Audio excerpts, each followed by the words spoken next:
Hi, Dr. Mike. Yeah, it's Alex. Yeah, I know I'm milking the whole phone call at the beginning of video joke. Yeah. Do you mind if I co-opt your catchphrase for my ski memes? Yeah? No problem.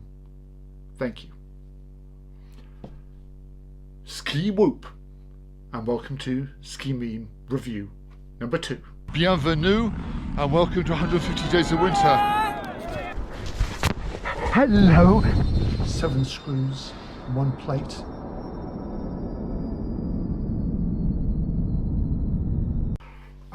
I love this WillyWinka meme. Oh, so you have twin tips. You must be able to do so many tricks. I bring this up because somebody actually said this to me. This is before I saw the meme. And I just thought, I'm like a middle-aged guy. And so I don't do tricks. Yes, I have twin tips because most skis that people have bought are twin tips. But the amount of tricks you'll probably see me doing on the mountain, apart from injuring myself, is 0. Let's move on.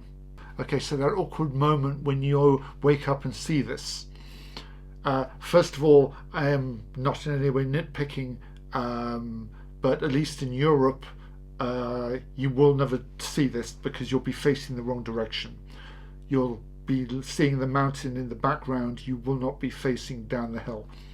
At the end of last season, at the end of February, which was the end of the season, I went and broke my leg, and actually I had a tibial plateau fracture.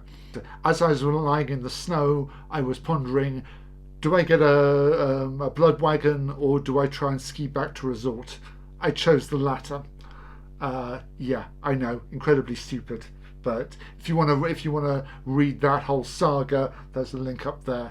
But yeah, I would never want to be in a blood wagon. It's some people said I should make a video of what it feels like to ride in one.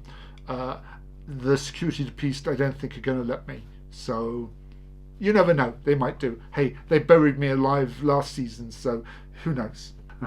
The feeling at the end of the day when you take off your ski boots is so true. Whether you're a beginner or whether you're like an advanced skier, at the end of the day, when you finally unbuckle those boots, the feeling is just absolutely amazing.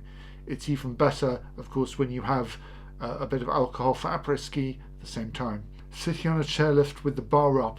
Ooh, we got a badass over here. Yeah. You know what? If you're sitting on a chairlift on your own and you want to have the bar up, by all means. If you have the bar up with other people on there, put it down, okay? You don't need to freak them out, okay? And it's very easy to.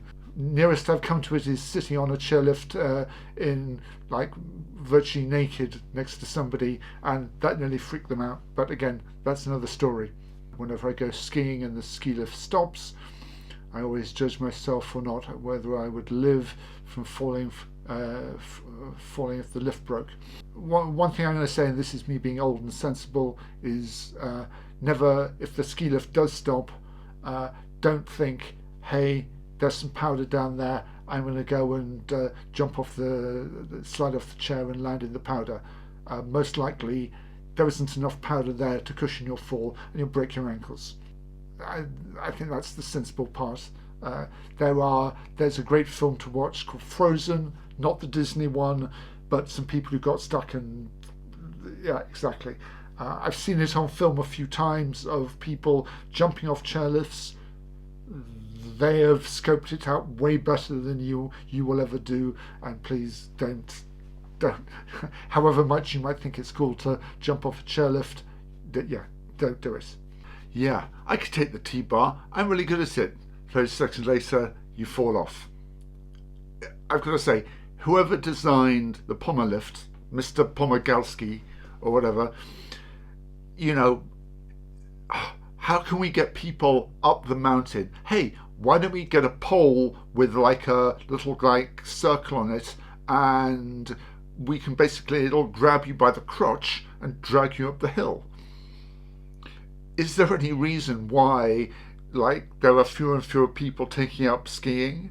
Because I'm sure they are like, sir, I was like molested by a Pomelift, and I'm afraid to go back up the mountain. You know, even after however many years, there are some Pomelifts that are necessary evils, and you go through the switch and grab onto it, and by the time you've like positioned it, you are almost airborne for the first couple of meters. No. Everyone else in the chairlift line, that one person with a speaker in their backpack. I'll actually go one further than that, is that I was reviewing a set of goggles with bone conducting headphones in them, and if you put them on with a helmet, the helmet acts as like an echo chamber, and you get the same sort of effect of you even without the volume being up, you can antisocially hear the music people are playing like feet away. It's not a good thing. Seriously, it's not a good thing. Action on climate change, flying to go skiing. I wouldn't say just for pro skiers, but for any skiers, especially in Europe. There are some great trains that basically will take you to a resort. Unfortunately, this year the snow train that goes from the UK to France, and specifically to my region of the French Alps, they've decided because of COVID to cancel it. Again, that's another story. We should all think about trying to be more ecologically friendly, getting to resort. Mum, who's your favourite? Sweetie, I love you both equally. Summer corn skiing, winter power skiing. It's you by a lot. Yeah, obviously. Everyone prefers winter powder skiing over summer corn. Hey, if it's the summer and that's all you got, you might as well put up with it. But yeah, we all love powder skiing. When you get on a chairlift with a beginner, I'm in danger. As long as there is at least 1 or 2 spaces between me and the beginner, I'm fine. It's when it's a full chairlift and either a beginner or beginner snowboarder, and when you're coming out, of course everyone has to ski straight, and of course the snowboarder or the beginner skier is going, oh, and it's just like, oh Lord. You either push off really early to get in front of them, or you try and hang back as long as possible and let them all fall over and ski around them. But yeah, it's the hell on earth. Avalanches aren't real. The government wants to keep skiers inside. Avalanches are real. They're not just putting on a fireworks display in the morning when you hear it all going bang, everything going bang up the mountain. Okay, they're setting off avalanches for your safety. Okay, for all those flat earthers who don't think that avalanches are real, they are. Okay, and actually last year I had a really good video where I was buried alive for avalanche training. The link to that video is up there as well. Shoot, couloir, couloir. Yes, of course, it's couloir. Okay. No, we're not gonna talk about that. It's a couloir.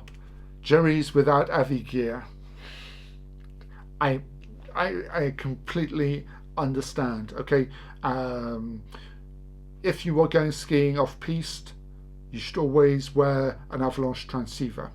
Okay, but not only that, the person you're skiing with should also have an avalanche transceiver. And you know what? You should also both know how to use avalanche transceivers. Okay, God, you know, it's Mr.